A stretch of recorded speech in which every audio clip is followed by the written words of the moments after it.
નમસ્કાર વિદ્યાર્થી મિત્રો, હું છું જલા જયેન્દ્ર અને તમે જોઈ રહ્યા છો ગુજરાતી એજ્યુકેશન. વિદ્યાર્થી મિત્રો, આજે હું તમને ધોરણ 6 વિષય સામાજિક વિજ્ઞાન દ્વિતીય સત્ર મૂલ્યાંકન 2023 અને 24 નો પ્રશ્નપત્ર સમજાવી રહ્યો છું. વિદ્યાર્થી મિત્રો, આ પેપર તમારે 80 માર્કનું પૂછાશે અને તેનો સમય તમારે 3 કલાકનો રહેશે. તો આપણે જોઈએ પ્રશ્ન 1. નીચેના દરેક પ્રશ્નના ઉત્તર માટે આપેલા વિકલ્પોમાંથી સાચો વિકલ્પ શોધીને લખો. વિદ્યાર્થી મિત્રો, પ્રશ્ન 1 તમારે 8 માર્કનો પૂછાતો હોય છે. પહેલું છે, મહાવીર સ્વામીએ કઈ નદીના કિનારે સર્વોચ્ચ જ્ઞાન પ્રાપ્ત કરવા 12 વર્ષ સુધી કઠોર તપસ્યા કરી હતી? તો ઋજુપાલી. નંબર 2, મુદ્રા રાક્ષસ નાટકનું સર્જન કોણે કર્યું હતું? વિશાખ દત્તે. નંબર 3, ચંદ્રગુપ્ત બીજાના સમયમાં કયો ચીની યાત્રાળુ ભારત આવ્યો હતો? ફાહિયાન. નંબર 4, બૌદ્ધ ધર્મના મૂળ ગ્રંથને શું કહેવામાં આવે છે? ત્રિપિટક. અને નંબર 5, નીચેના પૈકી કયો પર્વત જ્વાળામુખી પર્વત છે? વિસુવિયન. નંબર 6, ઉત્તર પૂર્વ દિશાને કઈ દિશા કહે છે? ઈશાન. નંબર 7, ભારતમાં શિયાળો કયા મહિનાઓ દરમિયાન હોય છે? ડિસેમ્બરથી ફેબ્રુઆરી. નંબર 8, દરેક વ્યક્તિને જીવન નિર્વાહ માટે શેની જરૂર પડે છે? આવકની.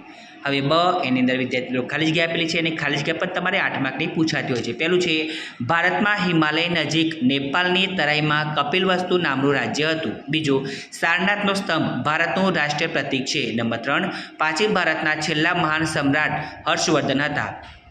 નંબર 4, મહાજનપદ સમયમાં કુવા તરીકે ઓળખાતા વલ્લયકુંભ મળી આવ્યા છે. નંબર 5, પર્વતો નદીઓનું ઉદ્ગમ સ્થાન છે. નંબર 6, રંગીન નકશાઓમાં જળ સ્વરૂપ દર્શાવવા વાદળી રંગ વપરાય છે. નંબર 7, સુરખાબ ગુજરાતનું રાજ્ય પક્ષી છે. નંબર 8, ઔદ્યોગિક રોજગારી શહેરમાં વધુ મળી રહે છે. હવે પ્રશ્ન 2 નીચેના વિધાનો ખરા છે કે ખોટા તે જણાવો. તો વિદ્યાર્થી મિત્રો, પ્રશ્ન 2 પણ તમારે 8 માર્કનો પૂછાતો હોય છે. પહેલું છે, બુદ્ધને સારનાથમાં જ્ઞાન પ્રાપ્ત થયું હતું. તો આ વિધાન ખોટું છે.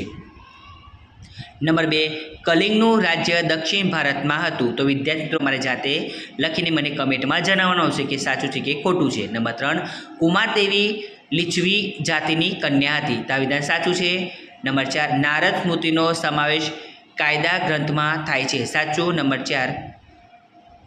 નંબર 5, બ્રાઝિલનો ઉચ્ચ પ્રદેશ ખંડીય ઉચ્ચ પ્રદેશ છે. તો આ વિધાન પણ સાચું છે. નંબર 6, ભારતની પશ્ચિમ દિશાએ હિમાલય પર્વતમાળા આવેલી છે.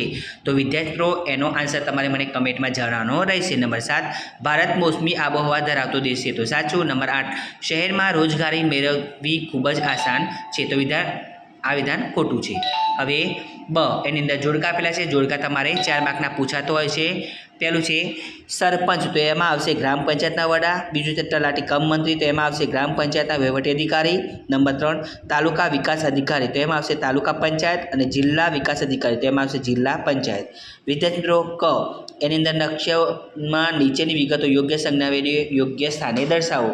તો વિદ્યાર્થી મિત્રો, જે નકશો આવે એની અંદર આજે મહારાષ્ટ્ર, બ્રહ્મપુત્ર નદી, સાતપુરા પર્વત, ગંગા યમુના મેદાન, કોલકાતા એ તમારે દર્શાવવાનું રહેશે. અને તમારે 5 માર્કનો પૂછાતો હોય છે.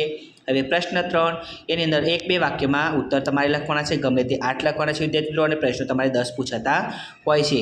તો એની અંદર પ્રશ્ન 3 છે, તમારે 16 માર્કનું હોય છે. પહેલું છે, ગૌતમ બુદ્ધનો જન્મ ક્યારે અને કોના ત્યાં થયો હતો?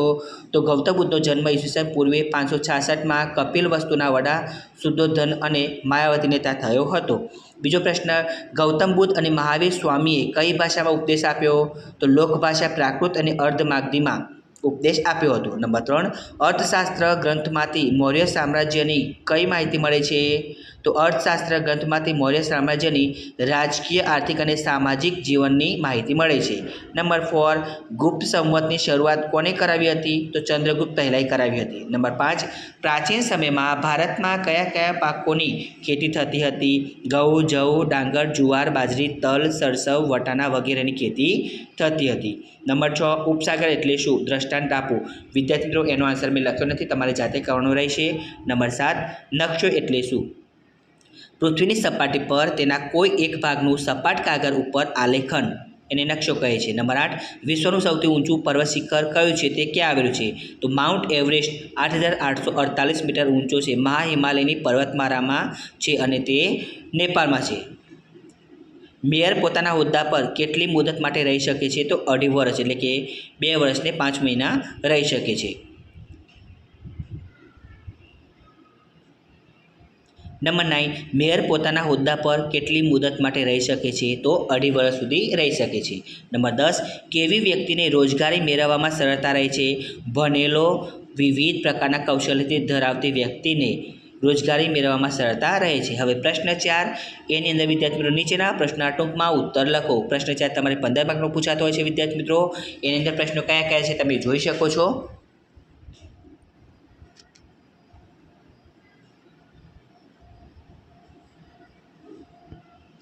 હવે પ્રશ્ન 5, નીચેના પ્રશ્નના ઉત્તર 6-7 વાક્યોમાં લખો. ગમે તે 4 લખવાના છે વિદ્યાર્થી મિત્રો, અને પ્રશ્ન 5 પણ તમારે 16 માર્કનો પૂછાતો હોય છે. તો વિદ્યાર્થી મિત્રો તમે પ્રશ્નો જોઈ શકો છો કયા કયા છે, અને વિદ્યાર્થી મિત્રો આ બધા પ્રશ્નોનું સોલ્યુશન તમારે જાતે કરવાનું રહેશે.